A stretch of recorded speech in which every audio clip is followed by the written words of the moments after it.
This is a demonstration on how to insert and remove the canopy. Insert the canopy, and that's it. So very, very sturdy. And as you can see from the back, the canopy, the back of the canopy lines up very, very nicely. All right, and to remove the canopy, it's pretty easy. Again, pull back, undo the magnets, and canopy's out. So there's still a bit of an angle discrepancy between, say, the locks knob and the stud.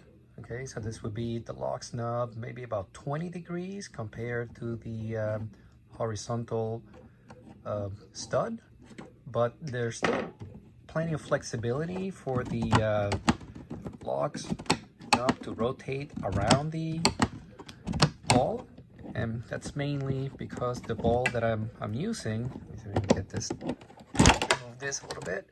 The ball has a long neck. Okay, like short neck would not work, but the neck is pretty long, so this the fit is just perfect. These are the components that are needed for the canopy. Now these are the extra long locks knobs. For comparison, this is a regular locks knob, with the short stem. This one is a much longer, stem. So this is the one you want to get. I believe they're extra long, XL. Then this is the 3D printed spacer. So basically, the way this would go is that you put the one spacer through the knob. Then this goes through the canopy. Then from the inside of the canopy, you insert the other spacer, and then you just tighten it. All right, and that's it. Now the way this works is that you just pull back on this knob, and this is what happens inside. Just this little component comes out. So this is what the spacers look like on the 3D printer. So you can see there's a bit of an angle there. This is what it looks like with the locks knob and the spacer. So, and look at the inside. So there's plenty of bite. So what the spacer does is that basically the knob itself, it's tilted down and forward. So the spacer will tilt the knob up and to the back a little bit to makes it a little more horizontal. And basically what you do is get the spacer, put it inside, and insert it here.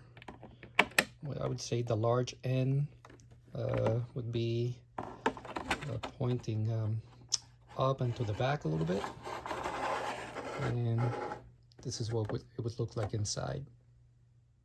When you insert the other end of the spacer, it needs to be opposite to here. So this is the large end, so the large end needs to be opposite.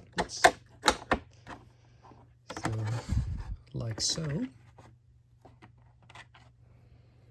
then insert this part, rotate it, and it'll find its natural accommodation. And then of course tighten with the key, and that's it. You may want to use some blue Loctite, but basically this is done. These are the parts that I'm using for the helicopter frame. This will be a Tron 5.8 helicopter ball stud.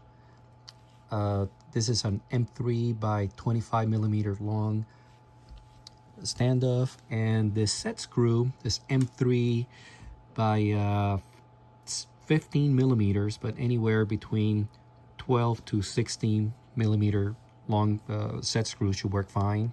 This will be the final product once everything is assembled, and this would just screw right in here.